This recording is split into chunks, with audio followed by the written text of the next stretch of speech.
Thank you. Good morning, and welcome to all of our distinguished speakers, panelists, and participants. It's a pleasure to be moderating the first panel of the day for the first U.S.-Myanmar Engagement Conference here in Indianapolis. My name is Charles Refsnyder. I recently retired as the Associate Vice President for International Affairs at Indiana University, and in that capacity I was Director of the Office of International Development, and had the pleasure for almost 12 years of participating in and overseeing the Burmese Refugee Scholarship Program at Indiana University. And I'm very pleased to see so many of our alums from the BRSP program here who remain engaged and actively committed to democracy in Myanmar. So welcome to you all. This panel is intended to provide an overview of the current economic and political environment in Myanmar. And I'd like to introduce to you each of our esteemed panelists, but first let me just describe the format. We're going to I'm going to ask each of the panelists to speak for about 5 or 6 minutes about what their engagement is currently in Myanmar. Then we'll go down. I have a series of questions I'd like to pose to each of you. And then we want to leave enough time for there to be questions from the audience. So we're starting already about 20 minutes behind schedule, and so that means I'll try to be a good cop in terms of staying on our schedule so that we can then move on to the next event. So I'd like to go down the line. First of all, I want to introduce each of our visitors and panelists. Han Yang Wei from the Euro-Burma office in Myanmar, who is Executive Director. Welcome. Ms. Danny Kai, right, who's the Desk Officer of the Office of ASEAN and Pacific Basin International Trade Administration in the U.S. Department. Ann. Oh, okay. Sorry. You're right, that is Ken. The Economic Growth Team Leader from the Asia Bureau, USAID, sorry. And then Ann Gilman, who is with the U.S. Department of Commerce, where she is Desk Officer of the U.S. ASEAN and the Pacific Basin International Trade Administration. And finally, our colleague from the Australian National University, Dr. Nicholas Fairlie, who is a director of the ANU IU Pan-Asia Institute and a fellow at the Coral Bell School of Asia and Pacific Affairs. So welcome to you all. So now I'll go down the line and ask, I'll start with you, Han, if you would talk for 5 or 6 minutes about what you do in the Euro-Burma office. Okay. First of all, because most people think I'm Japanese, I have to tell you that I'm from Myanmar. Secondly, the Euro-Burma office sounds very official, but we are just an NGO. We don't belong to any government. It was set up about 30 years ago to promote democracy, and I have been promoting democracy in Myanmar all that time from Canada, because I was one of the earliest refugees, and there were no resettlement programs then in the US. I got resettled in Canada. That was in 1969. So I've been in exile for 50 years, but when the government announced peace talks in August 2011, none of the ethnic armed groups responded. So in October 2011, Minister U Aung Min, who was in charge of negotiations, came to see me and asked if I could help. So that was when the National Defense and Security Council removed me from the blacklist, and I was invited back to Myanmar. And since then, we have been, the Euro-Burma office, we have been facilitating the peace talks, the ceasefire talks. I will go into that later because I think just to keep the time short, but I just want to emphasize what was said by Aung San Suu Kyi, saying that you can't have development without peace and stability. And that is really crucial because this is the first time in 50 years that any government of Myanmar has offered to solve the problem, the ethnic problem, politically. You know, in the past, it was always through arms, force of arms. And this is the first time he has done, any government has done that. And also a very significant thing that happened on the 12th of February this year is that the president, his ministers, the army generals, the parliament, they all signed a deed of commitment. And the deed of commitment says that there will be, after the ceasefire, a political dialogue which they hope that the outcome of the dialogue, the objective of the dialogue is to form a federal democratic nation. And that is the first time since Panglong in 1947 that any leader in Myanmar has agreed that there should be a federal system. 5 years ago, if you had used the word federalism in Myanmar, you would go to prison, because it was understood that federalism means the breakup of the country. So for the president himself and all his government to sign this deed of commitment is really, truly very significant.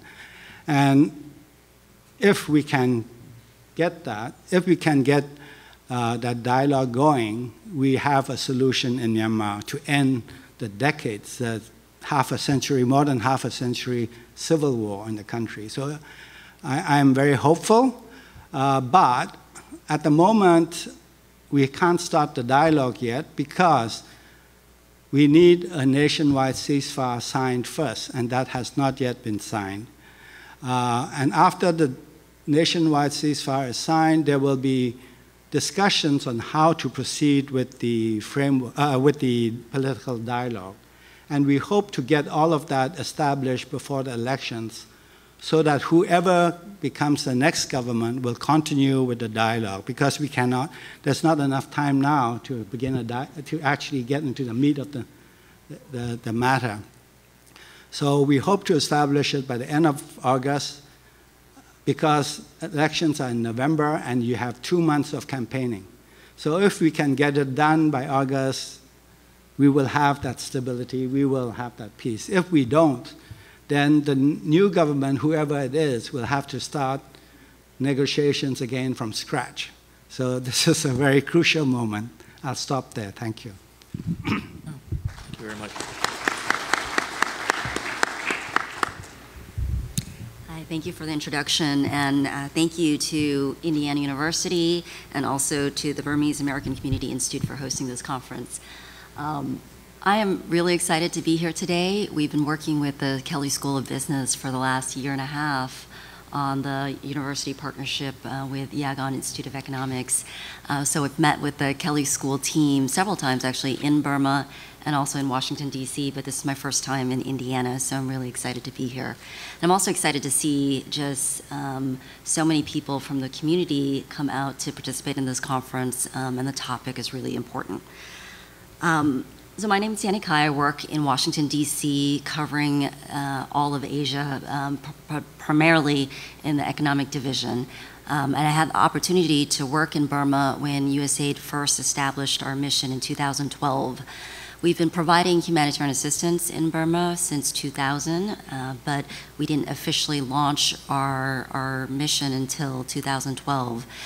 So our USAID mission is new. It's only been 2.5 years, and our economic portfolio is rather small and only started last year. So when we look to the national elections this fall, USAID is committed to helping Burma lay the foundation for a stable, prosperous future that's shaped by its people.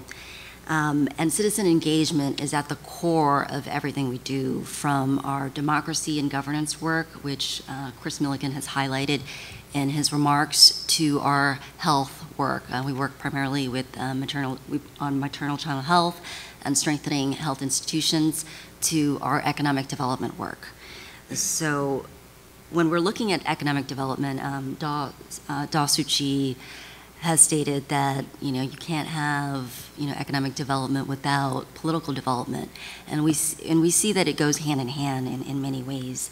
So our economic portfolio is rather small, but it focuses on the people that matter, which are smallholder farmers, and so they make up about 70% of the working people in Burma, and our portfolio is very focused on ensuring that we increase the productivity and also the incomes of smallholder farmers. In addition to that, we're also looking at working with the private sector. So our portfolio in Burma, our economic development portfolio, is unique in that it's not your typical assistance portfolio. We work in partnerships with not only the private sector, but with academia, with civil society, to ensure that our economic development work is inclusive and that all reforms are felt by everyone in Burma.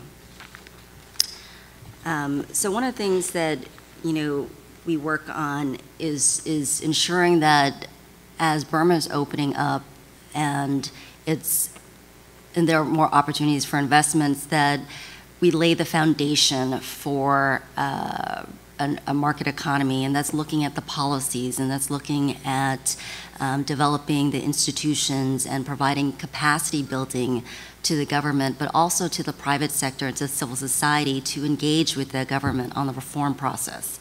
One of the challenges that we faced is that the legal process has been somewhat challenging, and it's a relatively new process in Burma. And so we engage not only with the government, but with private sector, with civil society, to ensure that everyone has a voice in the process. And so maybe with that, I'll just stop and wait for questions and answers. Right.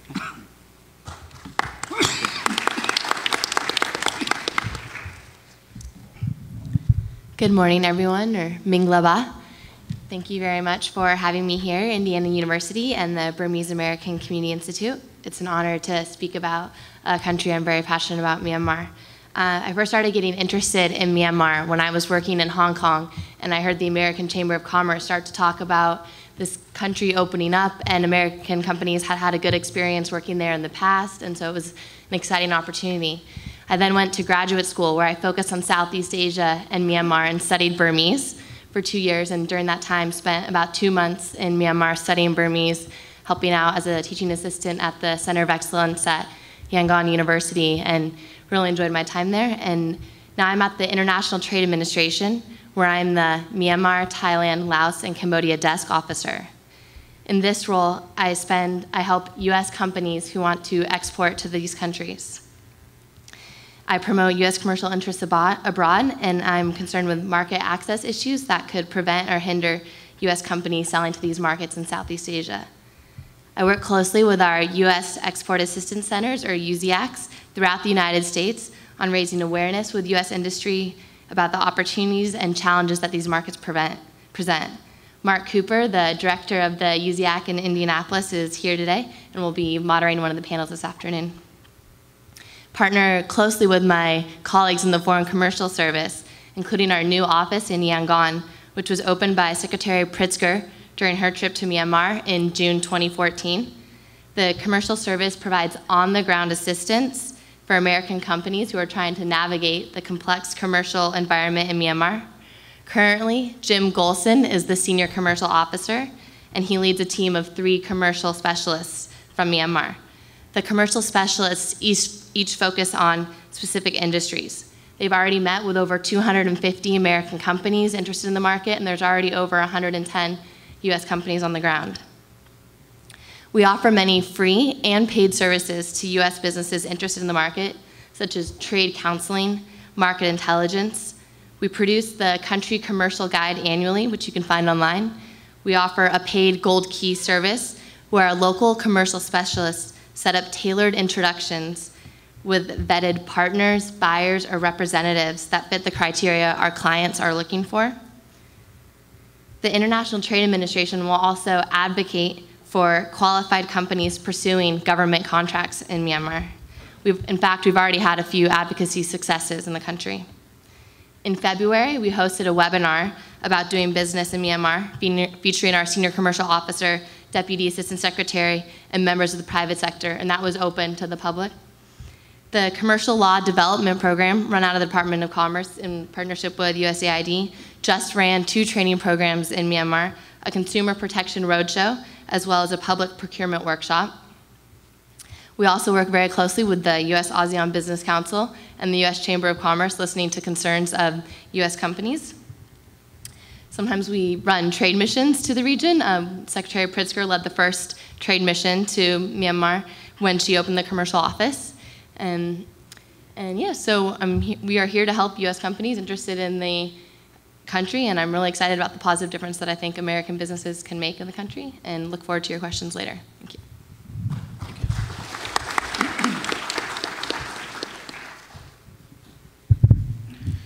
Good afternoon, good morning, ladies and gentlemen. My good afternoon slip up, I hope, can be explained by the fact that I've just flown in from Canberra, Australia. It's a real pleasure for me to be here and to share this panel with such a distinguished group. I have the great pleasure of occasionally travelling to Indiana University as part of my role as the co-director of a joint entity that straddles my home institution, the Australian National University, and the great team here in Indiana. We call it the Pan-Asia Institute. It has modest overall ambitions, but very happily in recent years it's served to help facilitate contact between our two universities focused on Myanmar. It happens that Myanmar is the subject of much of my own substantive academic interest, and since the very early 2000s I've had the great pleasure, the occasional frustration, and also a set of quite tremendous opportunities that have flowed from my own on-the-ground research activities inside Myanmar. Initially, much of my own work focused on the rolling turmoil of civil and political conflict in both the Shan and Kachin states. In more recent years, though, I have benefited from Australian Research Council funding to pursue a project in Naypyidaw. And as I think many of you would appreciate, 2015 is the 10th anniversary of what is still Myanmar's relatively new capital. Last year, I spent much of my time in the Pidongzu Luto, in the Union Assembly, which of course you would all appreciate is at the centre of Myanmar's ongoing but as yet unfinished reform process. I often had to pinch myself as I was given permission to drive my hire car through the back gate of the complex each morning. For somebody whose early research work in Myanmar had focused on the great tragedies that have occurred in that country's borderlands, to be right in the centre of the action, the belly of the beast, perhaps, was to challenge so many of my own expectations about how Myanmar works, where it's going, what people think, and what they want to do next. I think it's that notion of what happens next which should preoccupy us here today. There are, of course, so many persistent challenges, but I'd like to focus on some of the opportunities and some of what I see as the simply superb confluences that are emerging at this particular time. When I think of my own academic supervisory responsibilities back home in Australia, I can't ignore that the 4 very talented students currently writing theses with me focused on Myanmar. 2 of them happen to be Myanmar citizens supported by Australian government scholarship funding. It also happens that those 2 very distinguished students are colleagues of His Excellency U Jyotin. Your Excellency, you'll be pleased to know that your Myanmar Foreign Ministry colleagues are doing a superb job with their studies in Australia.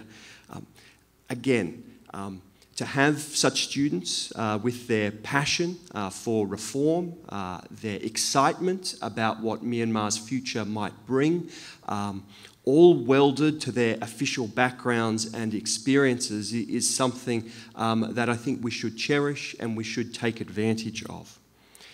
My own university has a very significant project with the University of Yangon, and I think many of you in this room today would appreciate that Daw Aung San Suu Kyi herself has put a great priority on the rehabilitation and revitalisation of that esteemed institution.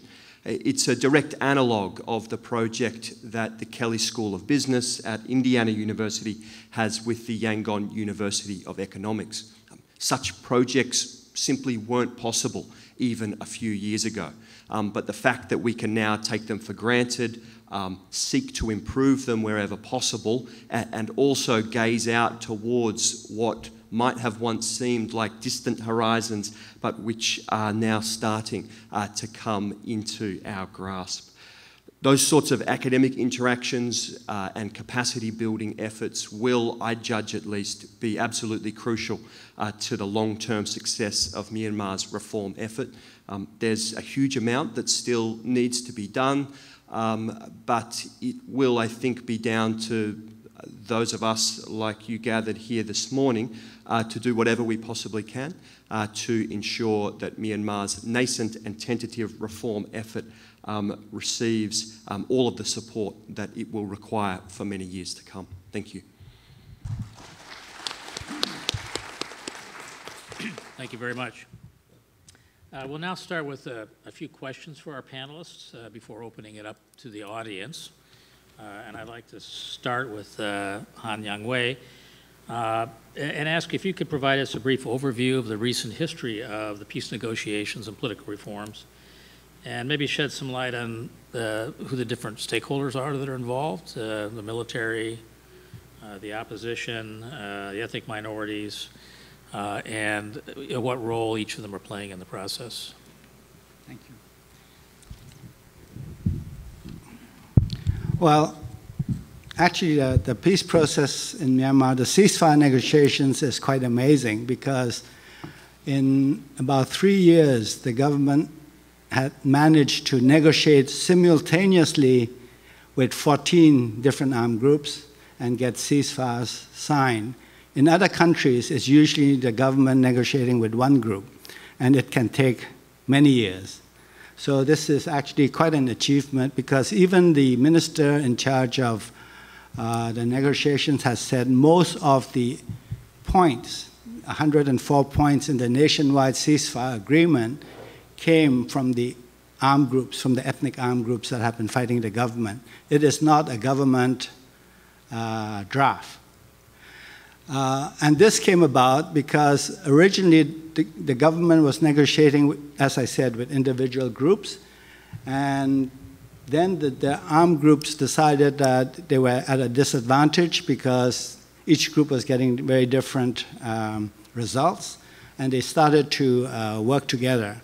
And so since the end of 2013, there's now a nationwide ceasefire coordinating team, which makes up a majority of the armed groups fighting the government. But there is a complication. I won't go into that because the nationwide ceasefire coordinating team does not cover all the armed groups. So there are some groups that are out of the negotiation, but the government is hoping that they will all sign this nationwide ceasefire agreement.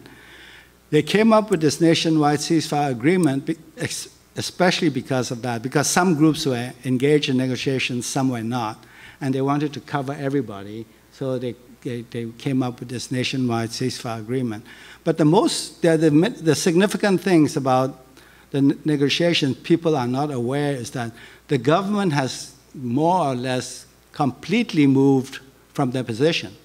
Initially, the government said, give up your arms if you want to change the constitution. Give up your arms, form a political party, win seats in the elections, and come and debate in parliament to change the constitution.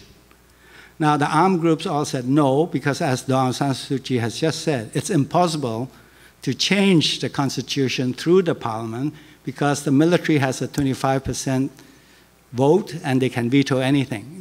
To change the constitution, you have to get more than 75% of the votes. So as long as the military refuses, you will never change the constitution. So now the government has said, okay, you can keep your arms. We will start a political dialogue. And as I said, the objective of the political dialogue is to form a federal democratic nation. And if you're happy with the results, you can then think about giving up your arms. So this is a complete turnaround. And I want to emphasize this point because the national dialogue, the political dialogue that we are talking about, is agreed to in principle now by the government, by the military, by the parliament, by the armed groups, and the political parties. If we can actually get it going, this is your chance to change the constitution, because the president and the army have agreed that you can change anything in the constitution as long as it does not basically break up the country. You know, that's the main thing. You keep the country together, then you can change anything, including the 25% army seats, including other provisions in the Constitution. So I'll stop there, sorry. Let me just ask a follow-up question.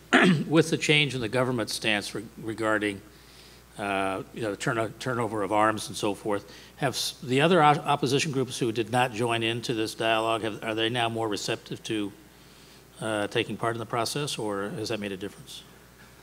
It's quite complicated because although we talk about the different minority groups, ethnic groups, they're all very different. They all have very different agendas. So it's very hard to bring everybody together. But the main problem right now is that some of the groups that were negotiating started fighting with the army. So the army is now saying, we don't want to negotiate with those guys. We don't want those guys to sign. So that's a complication which is still in the process of hopefully being solved. But the idea is that even if everybody cannot sign together right now, the major groups will sign, and then the others can sign later. The only condition that the armed groups are saying is that, can you guarantee that if we sign and others don't sign, you won't attack the guys who didn't sign? Because if they didn't give that guarantee and they signed, then it'll be another mess once they sign the document. Okay, thank you. I think Nick will turn to you next. There are varying opinions when it comes to how Myanmar should structure this multi-formed reform process. And some people suggest first solidifying a ceasefire agreement before moving forward with the other political and legal reforms, while others feel it's important to do it all kind of simultaneously. What's your view of this, and how do you think this should proceed? Great, thanks Charlie. I think that's the 79 trillion chat question. The question, of course, that preoccupies policymakers and strategists from this conference room in Indianapolis all the way to the high chambers of Naypyidaw. My strong impression is that one of the remarkable aspects of the changes that have occurred since roughly the 1st of April 2012 is that those who have been stewarding Myanmar's reform effort have benefited greatly from the warm applause that they have received, have sought wherever possible to reinforce some of the early positive trends, while also, of course, keeping in mind that a great deal of work needs to be done. It's a juggling act. Oftentimes, wise people talk of sequencing as the fundamental requirement. I'm not convinced, though, that there's any simple template that can be rolled out to ensure that a process like this one goes smoothly. It will, almost by definition, be turbulent.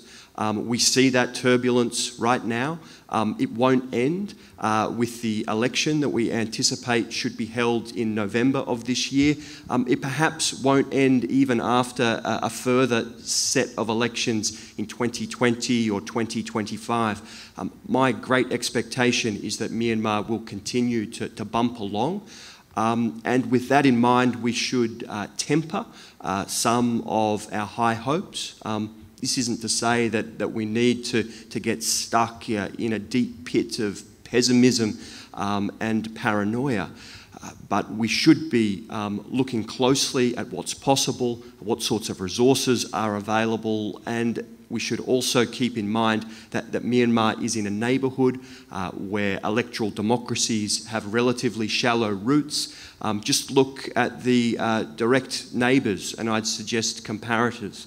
Thailand has tried time and time again to consolidate an electoral democracy. It's failed and is yet again run by a military dictatorship. Bangladesh has also a pretty tricky experience of trying to bed down a democratic system and was within the last decade also run by a military regime. For Myanmar to avoid some of those quite obvious future scenarios will require a great deal of leadership and also a great deal of patience from those of us on the outside doing what we can to assist. This is a somewhat less optimistic assessment than might be desirable. For the opposition groups that haven't sort of joined into the process so far, what are the sticking points? I mean, clearly there's a history of ethnic conflict, there are identity issues, but are there things beyond that in terms of distribution of resources or economic development or the sort of general political framework which is being developed that might facilitate their engagement in the process? I'll ask both you and Han to respond to that. Sajid, that's after you. Go ahead. Yeah, so how you go about ensuring that the 50-some million people in Myanmar all feel like they have a stake in this process is fiendishly difficult. I think that Aung San Suu Kyi was right to identify some of the early economic development that has accompanied this political transition as not necessarily working towards the betterment and enrichment of the people at large. How Myanmar goes about ensuring that there's a relatively equitable distribution of new opportunities and resources will yet again be the kind of issue that will require attention not just this decade but for many decades to come. And again, I'd encourage you all to think seriously about how other societies in Southeast and South Asia have managed exactly the same kinds of issues. They've tended, even where consistent economic growth has been possible, to maintain a relatively large underclass. It happens that many people who would be struggling to make a living in Myanmar have left the country over the decades. Of course, in Thailand, there are perhaps 2 million Myanmar citizens or former Myanmar citizens, often doing the jobs that many people in Thailand don't want to do. I think in an optimal, ideal scenario, there would be worthwhile work for all Myanmar people, including those who have sought exile or sanctuary in other parts of the world, but to actually get everybody back inside the tent, pulling in the same direction and feeling like all of that effort is worth their while is going to be the kind of challenge that Myanmar will probably grapple with in perpetuity. I certainly wish them a great deal of luck, but if I think even of my own country, Australia, after more than 200 years of trying to build a particular kind of political and economic compact, we still have a huge amount to learn, and I wouldn't pretend that we get it right either. Okay, thank you. Thank you. I would agree about what Nicholas has said about expectations. First of all, what is happening in Myanmar is a transition. So the military is still there. It's not gone away. It's a transition and it will take time. It is not a revolution where you change everything overnight. So that's the first thing. So it will take time. The second thing is that inclusion is a very difficult thing because even now when we have ceasefire talks, it's only the government and the armed groups. So the political parties have been complaining for the last 3 years that, do we need to pick up arms for you to talk to us? Because they feel that they're being left out of this whole process. So, and the problem is that the ceasefire process has taken longer than we expected because of many reasons. We were probably very unrealistic when we started. So the question is, how do you bring in the political parties into the process? Originally, as I said, it was supposed to be a ceasefire first, then you start a discussion on how to do the political dialogue. But if we wait for the ceasefire, we have only 3 months left. And you're not going to get your political dialogue. Not everybody will be involved. So since August last year, we have been working with political parties to get them to think about how would you conduct a political dialogue? Who should be part of the process? How do you get different parties, different groups represented? And how do you make decisions? So this process has now started since August. The NLD has their own framework for political dialogue. There are 73 political parties in Myanmar. 56 of them got together and worked out another framework. The armed groups have a framework that they drafted, and the United Nationalities Alliance, an alliance of about 10 parties, have another framework. So since the 9th of May, we had another big meeting where all these groups came together, and there is now a working group trying to draft a common framework so that by the time the ceasefire is signed, you have a common framework that you can adopt right away. And this common framework, we are bringing in all the different parties, including civil society actors, so that everybody feels included in deciding on who should be in the dialogue. So it's a big job, but it seems to be moving along. And I hope we can have something ready, as I said, by August.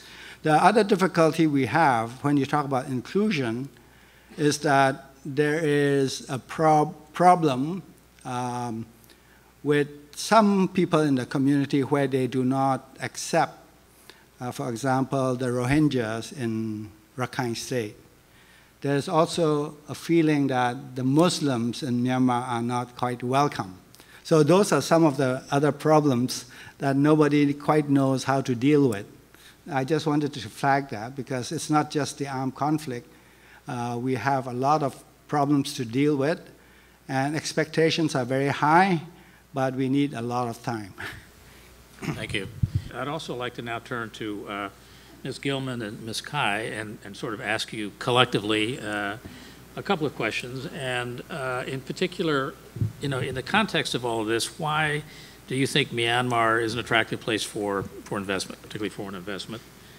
And what are some of the biggest obstacles for companies who want to invest in terms of entering the market? Yeah, sure. Thank you. So I think Myanmar is an attractive place to invest in for many reasons. First of all, it's rich in natural resources. Its geostrategic location is fantastic between two of the largest markets in the world, China and India, and it's located in one of the most dynamic economic regions in the world, Southeast Asia and ASEAN. Its economic growth is predicted to grow on average 7% per year for over the next 5 years, which is the second highest growth rate in Southeast Asia after Cambodia. It has a sizable population, which is a large market, a little bit over 51 million inhabitants. U.S. firms specializing in construction equipment, resource extraction, refining facilities, power generation, renewable energy, processed foods, auto parts, chemicals, and so on, they'll all find good opportunities in the Burmese market.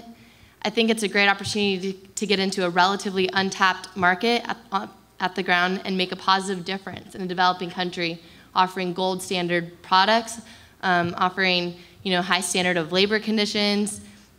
It's also an opportunity to employ new technologies and strategies that could potentially allow the country to leapfrog some steps of development.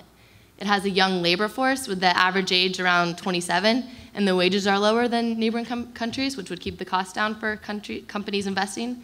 And it also has some corporate tax incentives to attract companies to invest, such as no tax for the first 5 years and then further tax breaks the next 5 years depending on how the profits are reinvested. They're coupled with all the advantages or things that make Myanmar an attractive place to invest in. There's also many risks. We can get into those barriers further, but for example, there's political uncertainty about how the elections will turn out. Financial transactions pose difficulty, land use, infrastructure can really be a difficulty in terms of internet, getting around, the lack of government capacity in terms of meaning, the government is inundated with meetings and offers for help, and so, then sometimes the process to move along a business deal can be very slow. And then, yeah, Danielle, I'll let you get into some more of the details there. Sure. So just to follow on Anne's comments, I agree with Anne in terms of the opportunities in Burma. But in terms of the challenges, just in addition to those challenges she cited, the regulatory barriers are huge in Burma. Despite all the opportunities, it's still, the legal environment is one of the biggest challenges because it's opaque. Laws, regulations are not clear. Multiple agencies, multiple ministries are handling different permits, different licenses, and so it's still very challenging. One of the things that we're doing, USAID is doing in Burma, is to help with the process in terms of the transparency. For example, a trade portal.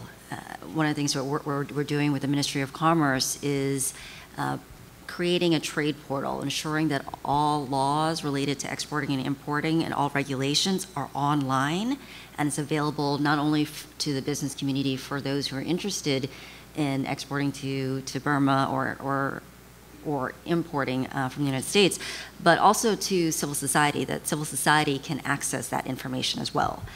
And it's a huge challenge because one, internet access, I think this has been discussed earlier, although there are many opportunities and internet penetration is increasing, it's still very low.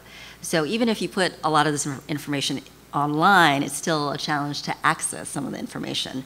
But we are doing our best, and we're working with the Ministry of Commerce to ensure that a lot of this information is available online and that those can access it from civil society to the private sector. The legal and regulatory barriers are high, and in addition to that, as Anne was saying, just in terms of knowing who to go to for certain things is difficult. Having a set process, having these I guess if you're applying for a license, having these processes clear and available to access would be helpful for many businesses, and in particular for small businesses. I think for some of the larger businesses, accessing information or getting things done is a little bit easier because they can hire firms, consulting firms, and also law firms to do a lot of this work. But for some of the small and medium enterprises, it's really challenging, and getting that information is challenging. And so we're working a lot, not only with the government in terms of putting everything online and building the capacity, but also to ensure that small, medium enterprises have what they need in order to be successful, and are also linked with the government and linked in with a lot of these different processes. Okay, anything to add to that, Anne? I just want to add in terms of difficulties, a story of electricity and infrastructure, that how businesses always need to have a backup plan, if not one, maybe two. I was at a City Mart one time in Yangon, one of the largest grocery store chains, and checking out, and all of a sudden the electricity goes out.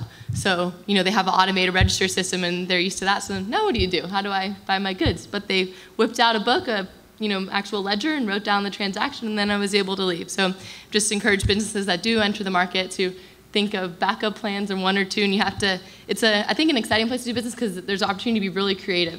When you want to move your goods around the country, you also have to get really creative in terms of your logistics and supply chain. So that was another thing. All right, thank you. Nick, let me ask you the next question, and that is, well, first of all, we know that a number of the Asian countries are investing pretty substantially in Myanmar, China, Japan, some European countries and so forth. Are there particular bilateral relationships that you think seem to be promoting Myanmar's development in a more positive manner than maybe others? Thanks, Charlie. I think we often have a tendency to indulge in an analytical error when it comes to Myanmar's last quarter century or so of international entanglements. Of course, from countries like the United States and Australia, but also from countries within the European Union, there has been a certain narrative about Myanmar's development and, of course, its political stalemates. Elsewhere, but most acutely in Southeast Asia, such perspectives haven't tended to win the lion's share of the argument. And instead, when you look to countries like Singapore, Malaysia, Thailand, and certainly China, you can see countries that have got perhaps a hop, a skip and a jump in front of everybody else when it comes to their specific Myanmar entanglements. This, of course, was particularly notable during the years when United States government financial sanctions meant that a great deal of economic activity in Myanmar was constrained. What happened, though, and I think we forget this at our peril, Singapore provided a relatively consistent backdoor to a lot of the companies that were even quietly hoping to go about their business inside Myanmar's borders. I think what this means for those of us who are now starting to ride this wave of enthusiasm and potential is that we need to be very aware of the way that Myanmar fits into its particular region. The relationship with Thailand, while often fraught, is among the very most significant. And then, of course, Chinese investments and interests in Myanmar go almost from strength to strength. Again, we sometimes fall into the trap of looking at just one or two incidents. The 2011 suspension of the Myitsone hydroelectric project, which is on the Irrawaddy River in the very far north of Myanmar, is sometimes used to suggest that Myanmar and China are now estranged. I think that's a quite profound misreading of the situation. Myanmar and China are doing all sorts of business, and my great expectation is that will continue for a long time to come. And so for those new players, whether they are from the United States, Europe, Australia or elsewhere, there will need to be extra attention to the fact that this is a competitive environment. It's competitive not only in the commercial sphere that my panellist colleagues are so familiar with, but in every other area that we might care to turn our attention to. I'd suggest that Myanmar is even becoming a very competitive area for university collaboration and academic engagement. And so we should all be doing our very best to take the initiative while also appreciating that others are trying to do the same. Do you think there's a role for scholars, research scholars, to play in this whole process? I'd hope so, Charlie.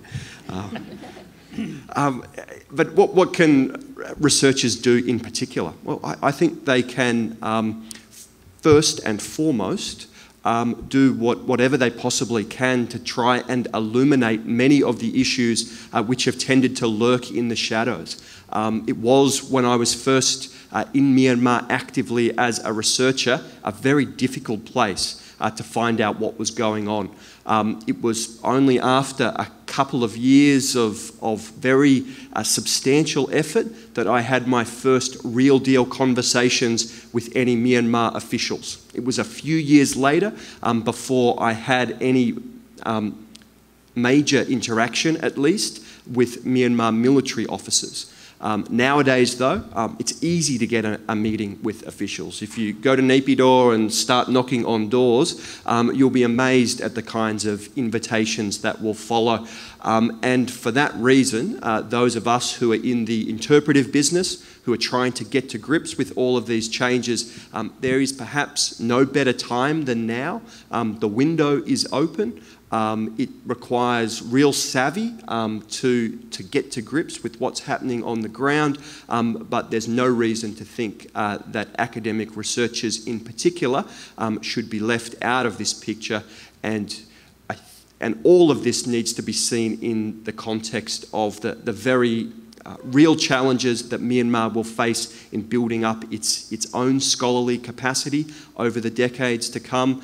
We've seen the first hesitant efforts to try and work collaboratively in a capacity building fashion with institutions inside Myanmar. But as we all know, great universities take a long time to build. And so again, for those of us in the knowledge business, there will be extra responsibilities to stay engaged for the long term. We'll take one more question from Han with the other panel members, and then we'll open it up to everybody. I just wanted to ask the two ladies about the status of U.S. sanctions, because we seem to still have a lot of problems, especially sending money or getting money to Myanmar. If you use U.S. dollars, you have to do it in euros or other currencies. And also I met some U.S. banking representatives who are very cautious. They're very worried about sanctions. I can speak to that. Yeah. So yes, so there's a specially designated nationals list, as I'm sure many of you are aware, that limits business interactions with people on this list who have seemed to, they're on there because they've helped limit reforms or for past reasons. And there's also restrictions against interactions with many of the banks in Myanmar, except for 4 of the banks that you can have limited interactions with. Financial institutions in the U.S.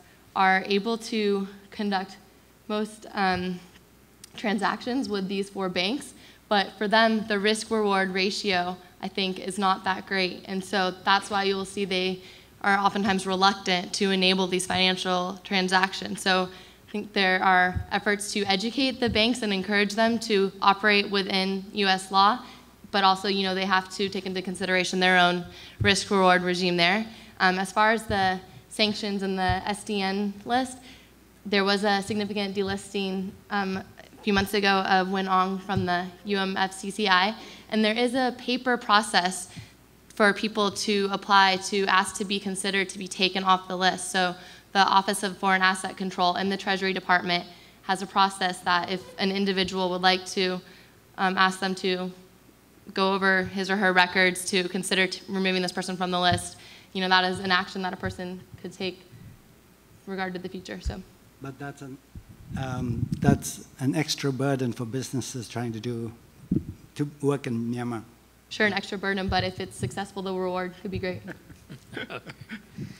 All right, so I'd like to open this up now to all of you for questions. I think we have a speaker, a microphone over here in the center of the room. If you could go and address your question there to the panel, please feel free. There's a lot of grist in all of this to talk about.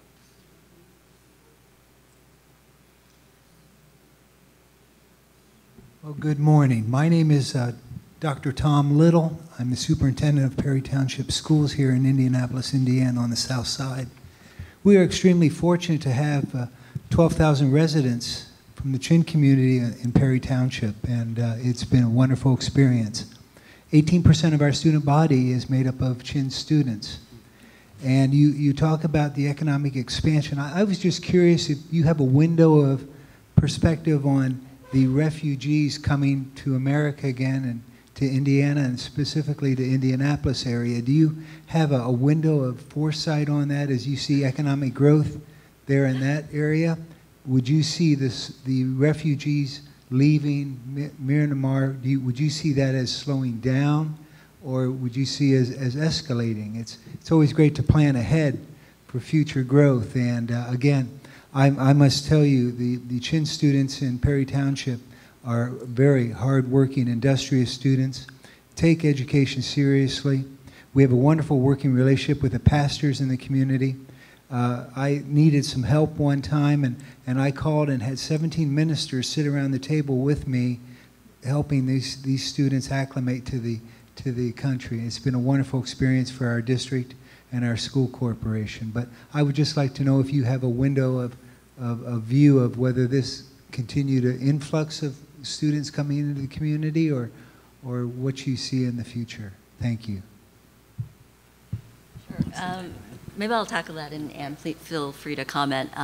Unfortunately, we don't have any insights in terms of migration or refugee flows from Burma to Indiana. But just going back to your comment about the students from Burma here in Indiana, so we don't have any insights, but I just want to first of all just highlight the academic exchanges and the importance of academic exchanges. That's a little bit more in our purview as opposed to the refugee flows. In 2013, USAID launched a university partnership program. It's very small. It's the first time we've done that, and we started in Burma. We've done this in other countries, but this one is particularly unique because it involves the private sector as well. So our university partnership engages American universities or American institutions and links them with institutions in Burma and brings in the private sector as well. And we just want to emphasize the importance of these academic exchanges, not just at the university level, but just for students as well. And so I want to just encourage others to think about the importance of academic exchanges and just how that can play a role in the knowledge sharing. Yeah, I think most of the refugees you have here came from Malaysia rather than Thailand or India. And I would say that the number of people fleeing to Malaysia might be going down. And also in the refugee camps in Thailand, they're now looking at 3 different types of, some of the refugees want to go home, some still want to be resettled in third countries, and some want to stay on in Thailand. So in general, the flow of refugees will reduce, but we are having new refugees, because if you might have seen the news recently, about 6,000 or 7,000 Rohingyas are stranded on the sea. Those would be the kind of refugees you might be getting later, I don't know, but in terms of the other ethnic groups, I think there will be a reduction. Many people, even in those who have been internally displaced, are slowly moving back to their areas. So it would be more like academic exchanges, scholarships that maybe in the future would. Yeah, I also can't answer with respect to the future of migration to the U.S. But I think you opened up an interesting question here, though, is there's a tremendous resource among the Burmese who are in the United States, who have, many of them have gained professional credentials, PhDs, they're teaching at universities, in some cases they're doctors, in some cases they're managers. And this seems to me to be a greatly underutilized resource for both American businesses who want to work in Myanmar, and also in terms of some of the U.S. government's objectives there in terms of promoting democracy and economic development. And I don't have an answer to how to go about doing this, but I would challenge everybody here to think about ways that we can take better advantage and leverage the investments that have already been made, through things like the Burmese Refugee Scholarship Program and through the various aid programs and so forth, to try to facilitate people giving back to Myanmar. I mean, many people here have, they've developed an overhead, they have kids in school, they've gotten married, they have mortgages. It's not so easy, just to pull your roots up and head back home. But there ought to be some other ways in which we can help to promote that engagement, because most people remain very interested and very committed to the goals of democracy in Myanmar, and I would hope that we can find some ways to facilitate that. Other questions?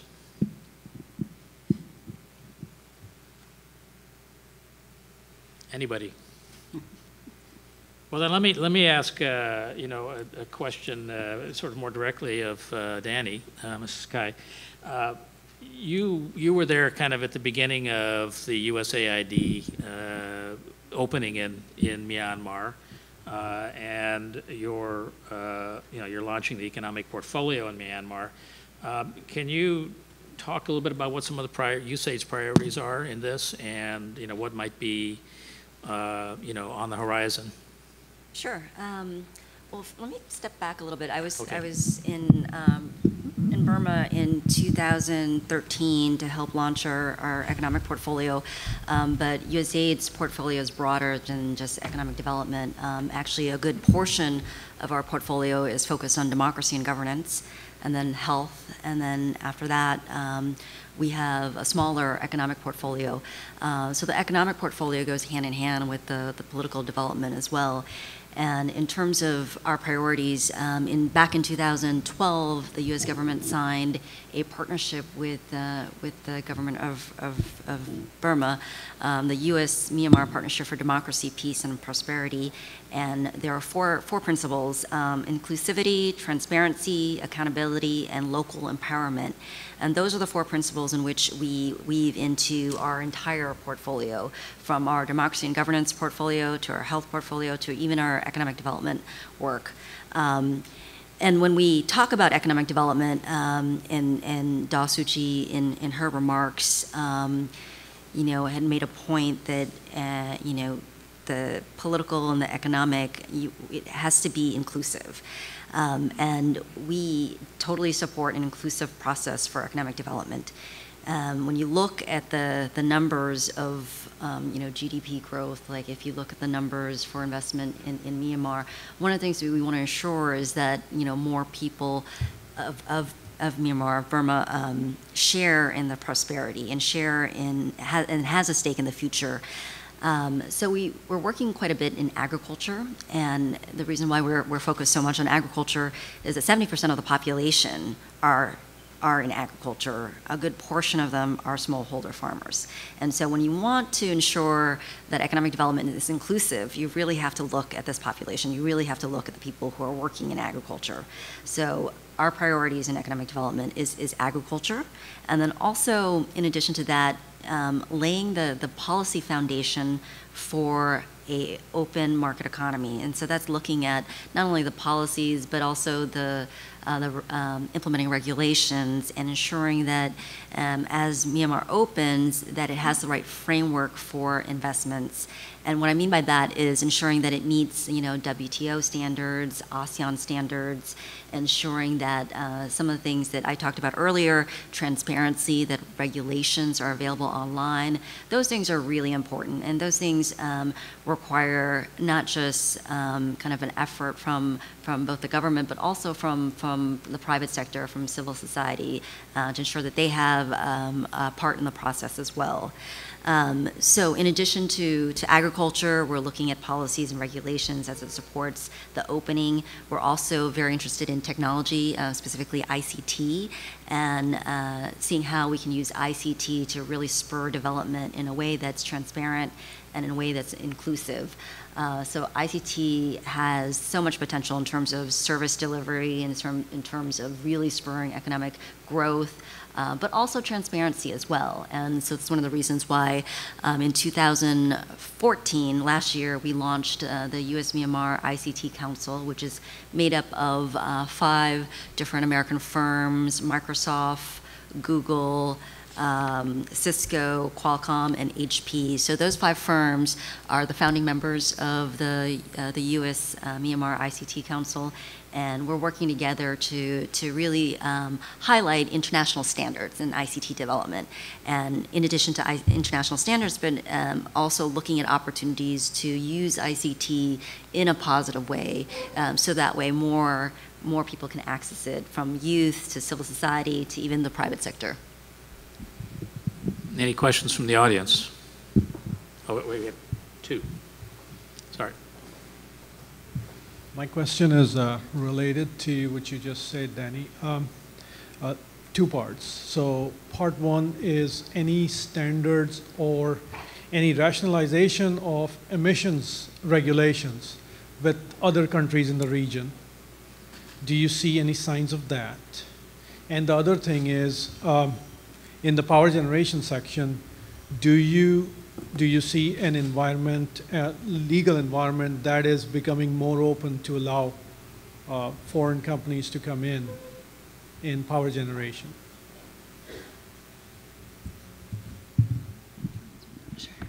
I'll take the second part first. In power generation, I think there is a pretty good legal environment for foreign companies. APR Energy is an American company that opened a 100 megawatt producing facility outside of Mandalay that provides power for 6 million people. So GE is active in Myanmar, and I think there's other energy projects that American companies are bidding on. So there's, it's open in that regard. Regarding the standards and environmental standards, I think, not sure what the most recent activity is on that, but I think that, with the starting of the ASEAN Economic Community at the end of 2015, there'll be regional standards with that, and also I think Myanmar has shown interest in signing on to international agreements since it's been opening and transforming, such as the extractive industries agreement. So maybe there will be some support for adopting international environmental standards also. And do you have any other experience? Okay. Minglaba.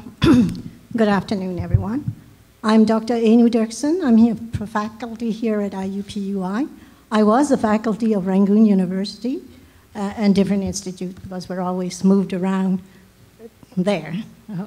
My question is to the representative from USAID. I know the President U Thein Sein wants those of us who have been educated and live here in a democratic country to come back and help.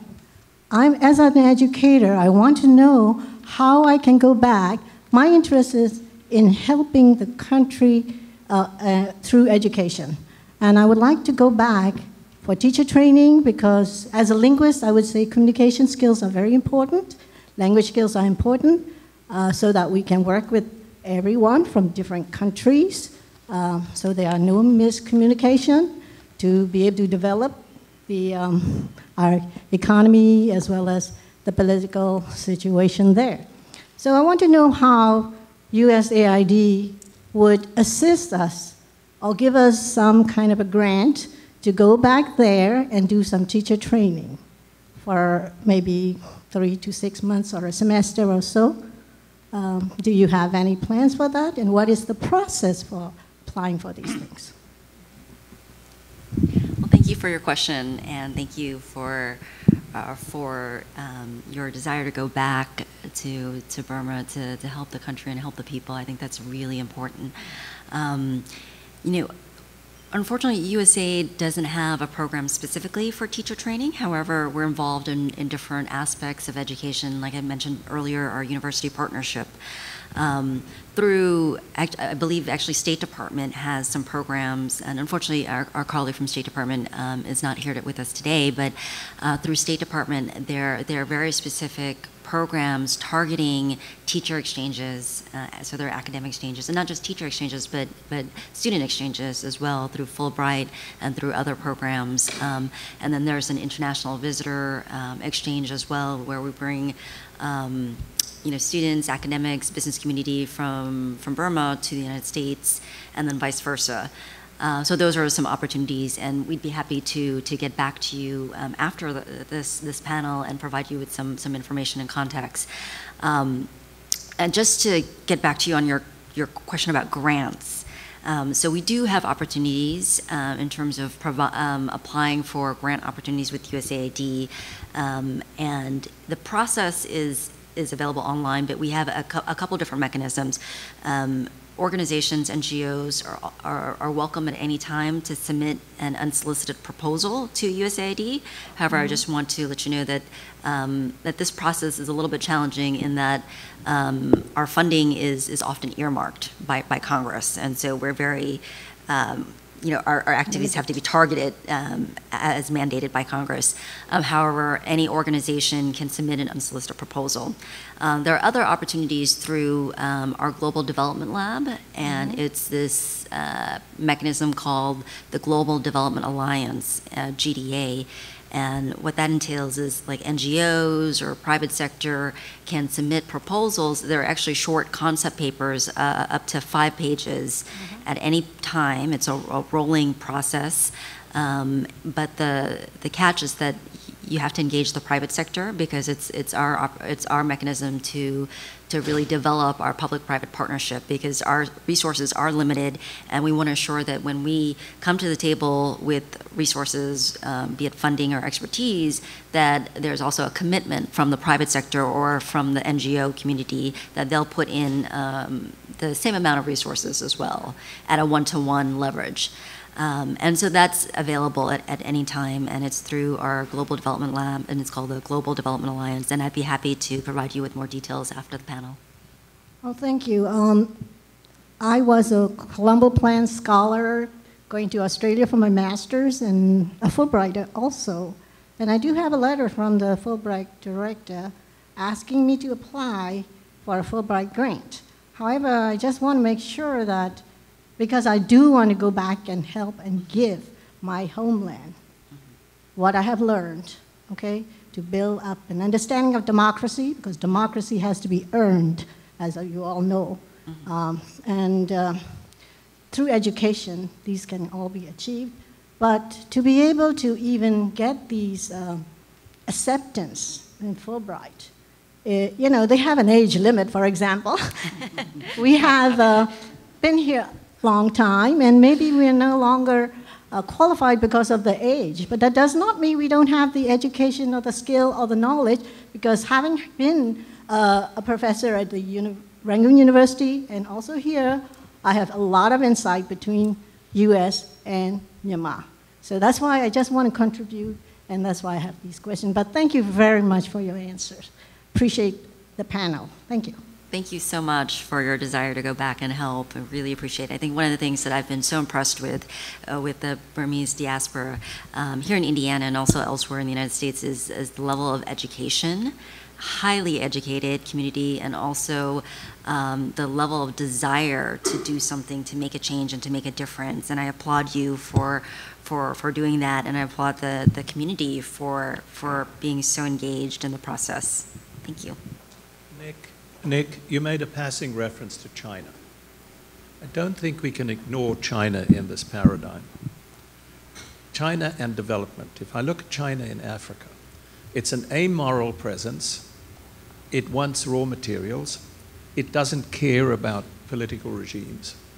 And it can create an economic environment that is thriving. So we need to take China into account as we look at what's going to happen.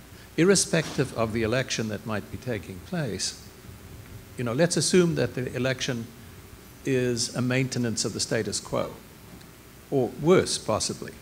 China's going to remain deeply engaged, and the economy will thrive because of that, presumably. Anyway, I would be eager to hear your comments, or other members of the panel. Thanks, Patrick. I'll keep this relatively brief, but I appreciate we could literally talk about China-Myanmar relations all day long. China has built roads, bridges, dams, pipelines, ports, schools, perhaps some say intelligence gathering facilities. Some also suggest that the Chinese are seriously engaged with muscling up elements of the Myanmar armed forces, while at the same time perhaps providing various levels of training and supply to some of Myanmar's remaining rebel armed forces. China is involved in almost everything that goes on, to include at the basic market level, where we're led to believe that perhaps 2 million Chinese citizens or former Chinese citizens are very deeply entrenched in Myanmar's economic system, When you go to Mandalay, and I know that many of you have, you find that there are Chinese neighbourhoods sprouting all over the city. Some of that leads to resentment because the Chinese population in Myanmar, like elsewhere in Southeast Asia, has tended to be pretty good at business. On a hot afternoon, on occasion in Mandalay, I think one must worry about the potential for extra communal friction. A scenario where Myanmar's Chinese population finds itself vulnerable to changing political currents is one that could perhaps have broader geostrategic implications. The Chinese, because of the fact that they never left Myanmar after returning in the 1980s, are going to be a factor from here on out. And I think for the rest of us who are hoping to ensure that our own countries and priorities and interests are maintained or advanced, one of the building blocks of our understanding must be the realities of Chinese enmeshment with Myanmar. It goes the length and breadth of the country, and it's not going to disappear anytime soon.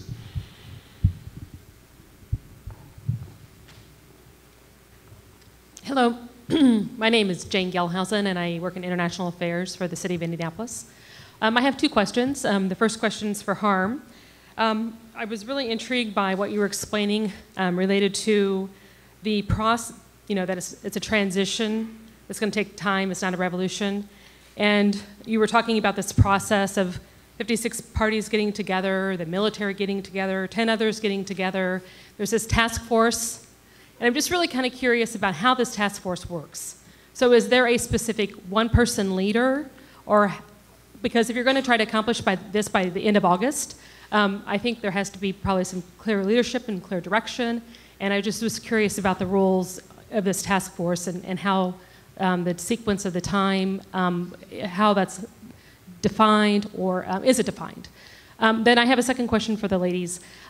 You mentioned a couple of U.S. companies that are doing business in Burma. So GE for the power companies and some IT companies. I'm just curious about some other names of companies that we might be familiar with here in the United States that you know of that are doing business in Burma. I'll start and then I'll hand it over to Anne. In addition to some of those companies, well, let me just step back a little bit. There was a China question, and it's somewhat linked to the American businesses in Burma. One of the things that we've been emphasizing in Burma as USAID and as the U.S. government is the value of U.S. investments, the value of the American brand, and contrasting that with Chinese investments. American investments in Burma is still very, very small. However, it is growing, and we're hoping that it will continue to grow in the future. But the difference in terms of U.S. investments versus Chinese investments is that we come in there with good corporate social responsibility practices, CSR practices, and some of the companies that have gone in already generally go in addition to with their business operations with small CSR activities, and just want to emphasize the importance of that, and also just how that's a little bit different from Chinese investments or other investments in the country. So in addition to GE, Coca-Cola, Pepsi, Gap is also in Burma, but they've made a very small investments, and they're operating. They don't actually own some of the factories; they're operating through other vendors in Burma. Procter & Gamble is also in Burma. We have a partnership with Procter & Gamble. HP has a CSR program called HP Life. We're actually working with the Kelley School of Business on a partnership to implement HP Life in Burma. It's called the Learning Initiative for Entrepreneurs. It's a software program to teach life skills and entrepreneurship skills to entrepreneurs in Myanmar. So those are just some other companies, and then I'll just hand it over to Anne. Sure. Thanks. So yeah, as of now, there's been $1 billion total committed amount of foreign investment by U.S. companies since July of 2012. So although it's a small piece of the pie over there, there are U.S. companies on the ground. KFC, one of the Yum brands, I'm not sure if it's opened already or opening very soon, but will be there in the market. Western Union is there. Visa and MasterCard are some other companies. And a lot of companies are testing the market with CSR activities first. So they're getting to know the population, educating the people on their brand, on their products. So a lot of companies have had to also incorporate educational materials in their marketing. For example, one of the toothpaste companies, their box was an educational cardboard piece that could be hung up in the schools about oral hygiene and how to use toothpaste. So we find U.S. companies get involved in that way. And companies that, adding on to what Daniel was saying, companies that invest over $500,000 in Myanmar also have to report their CSR activities and their investment activities and are required to do CSR along with their investment too. So yeah, I think there's a pretty good presence. The American Chamber of Commerce has started there and is run out of the Thailand AmCham. So yeah, they're building the community. Just very briefly, if I may, on the topic of KFC, might surprise you to hear that I'm a huge fan of almost all American fast food. And when I was initially doing field research in Myanmar, it was really hard to find a good burger. But there were a number of restaurants in downtown Yangon at that time which went by names like McBurger. So fake McDonald's, non-franchises that had been established in the Shadowlands with little regulation that existed under the regime at that time. Those sorts of restaurants have faded out. That's been a slow process, but they're now all gone. And I think it's very heartening that the KFCs and others will have opportunities, not because exporting KFC is the be-all and end-all, although I have on occasion heard KFCs in far-flung places referred to as the American Embassy. KFC, I think, if they're prepared to invest in Myanmar, are telling us something about their confidence, about the robustness of supply chains, about their ability to source the right kinds of ingredients at the right price, at the right time. I think all of that is heartening. And certainly on my next visit to Yangon, when KFC is up and running, I'll be sure to buy my burger there. You must not have been to Sharky's. It's like the best burger in Southeast Asia. Before I answer the question about the task force, I just want to say that, Burma or Myanmar has to live with China, like Canada has to live with the USA, Mexico has to live with the USA. You have to find a way to accommodate. It's the same with Russia. A big nation, all the countries around it have to somehow accommodate. So I think you can't wish China away, whatever you say. And actually, I hope that what Nicholas mentioned, the Chinese community in Myanmar, I hope it doesn't become a flashpoint for communal violence, because if it does, I would say that is the end of Myanmar.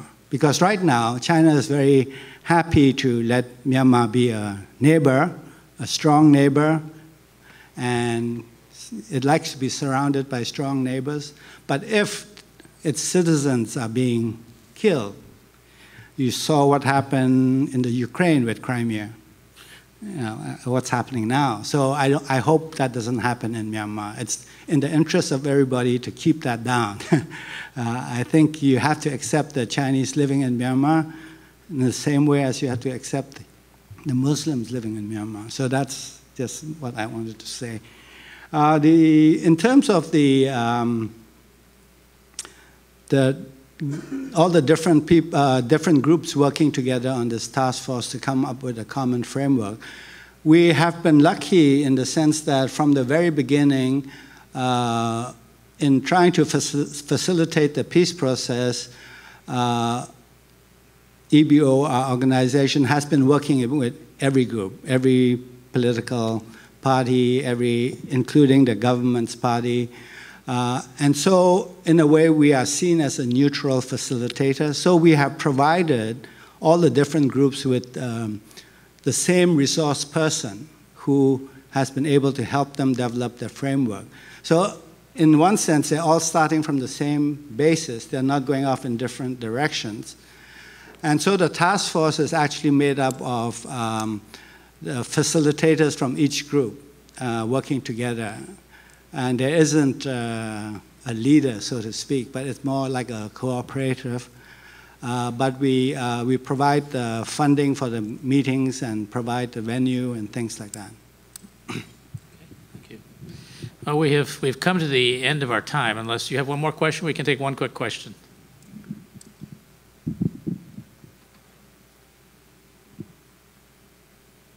We've been addressing the China relationship. I'd like to know more about the ASEAN relationship, and especially the implications of ASEAN 2015 as these are implicated then in the Burmese situation.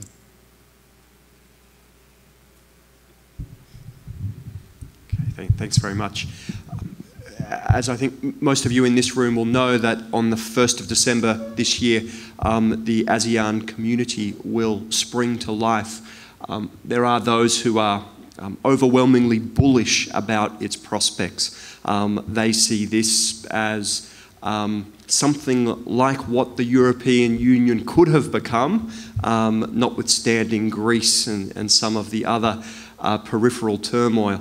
I think that those very optimistic impressions of what's likely to happen probably don't quite have a handle on just how difficult fuller integration across the ASEAN region is likely to be. And if we take Myanmar as the case in point, Myanmar, of course, has all sorts of ties to its near neighbours. They flow most directly through Thailand and then to Malaysia and down towards Singapore. Myanmar's relationships with Vietnam, Laos and Cambodia, just to pick three countries of a much less developed character. While there'll continue to be a whirlwind of meetings, hosting the ASEAN Summit, as His Excellency will know, requires a huge investment of resources from whichever country is taking on the burden in that particular year. Myanmar, for the first time, had that job in 2014. It required the construction of a whole new hotel and entertainment precinct in Naypyidaw. The hotels that were constructed for the purpose are glorious, but now empty. It's going to be difficult, I think, for every country in ASEAN to live up to the high hopes that some have for this particular regional grouping as it moves into its new phases. Is that necessarily a bad thing? I don't think so. It's just the realities of doing business between a grouping of more than 600 million people, speaking off the top of my head, perhaps 700 languages, and with all sorts of other internal diversity to boot. That will require patience and effort. I think that the real success, though, of ASEAN as a bloc is that there has been no major interstate conflict during its period of ascendancy across that region. And while that remains the case, ASEAN will probably be doing its job. Thank you. We have come to the end of our time for this panel, and I think I certainly personally have learned a lot and appreciate the thoughtful comments and frank responses of our panelists. I hope you'll join me in thanking them for their participation this morning.